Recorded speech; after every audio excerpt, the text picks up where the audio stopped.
Welcome to the Salmon Runs YouTube. Enjoy the video. You start by blocking in simple shapes so the form reads in 3D. Draw an oval for the knot and 2 semicircles for the loops, aligning them on a symmetry line. This ensures balance. Next, add 1/2 width markers out from the knot to set loop thickness and lay tail guidelines at about 45 degrees so they taper naturally. Keep lines light. You want a roadmap, not final strokes, because these guides explain how the bow will occupy space. Once your guides are set, define the loops with inner contour lines that follow the curve. These show thickness and indicate where fabric folds.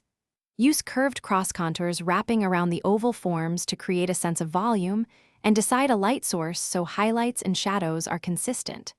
For the knot, compress edges toward the center and add subtle creases. This anchors the bow visually. Make sure to vary line weight, heavier where shadow meets light, because that reads as depth to the viewer. You finish by cleaning and shading to sell the 3D illusion. Erase construction lines and darken the final contour where fabric overlaps.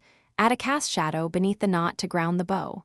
Shade the inner folds more than outer faces and blend transitions so curved surfaces read smoothly. If the bow still looks flat, increase contrast and deepen the inner fold shadows. This restores depth.